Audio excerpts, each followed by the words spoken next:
আসসালামু আলাইকুম বন্ধুরা, আশা করি তোমরা যে যেখানে আছো সবাই ভালো আছো। আমি তোমাদের নতুন আর একটা রেসিপি শেয়ার করতেছি। রেসিপিটা শেষ পর্যন্ত দেখতে থাকো। পেঁয়াজ, কাঁচামরিচ, 2-3 কোয়া রসুন, অল্প একটা জিরে, হলুদ,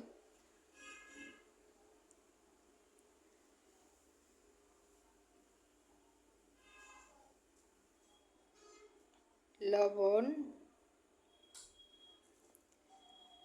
যে যেরকম লবণ খাও সে সেরকম দিও স্বাদ মতো। ভিডিওটা কিন্তু শেষ পর্যন্ত দেখতে থাকো। তোমরা দেখলে না নতুন নতুন ভিডিও দিতে পারবো। দেখো চটকা বলছি, আর আমার প্রত্যেকটা ভিডিও দেখছো, প্রত্যেকটা রেসিপি যারা দেখছো, খুবই মশলা কম খাই আমি। আর তোমরাও বাসায় একদিন ট্রাই করে দেখো, ভালো লাগবে খেতে। আর শুধু মশলা হলেই তরকারি ভালো হয় না। তেল দিয়ে দিলাম,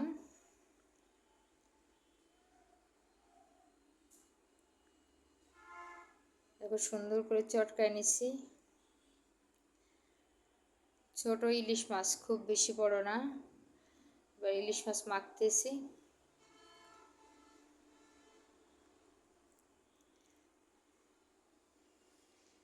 দেখো কত সুন্দর দেখা যাচ্ছে। খুবই নতুন একটা রেসিপি। শেষ পর্যন্ত না দেখলে কিন্তু বুঝতে পারবে না যে এটা কীভাবে করা হচ্ছে। হাত ধুয়ে একটু পানি দিয়ে দিলাম। দেখো মশলার পরিমাণ কি কি, মশলাটা কিন্তু দেখতেই পারছো কি কি মশলা দেই। দেখো এটা জাল উঠে গেছে। এই দেখো শাপলা, যারা কোনোদিন শাপলা খাওনি তারা ইলিশ মাছ দিয়ে এইভাবে শাপলা রান্না করে খেয়ে দেখো। রান্নাটা শেষ পর্যন্ত দেখতে থাকো। দেখো অল্প কয়েকটা শাপলা দিছি।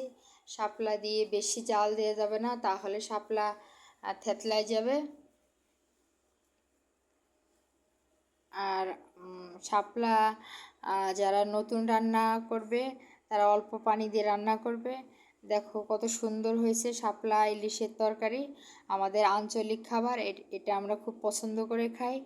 আর আমার ভিডিওটা যদি তোমাদের ভালো লেগে থাকে তাহলে বেশি বেশি লাইক, কমেন্ট, সাবস্ক্রাইব করো।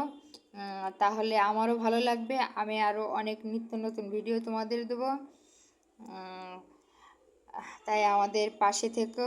ওকে, আল্লাহ হাফেজ।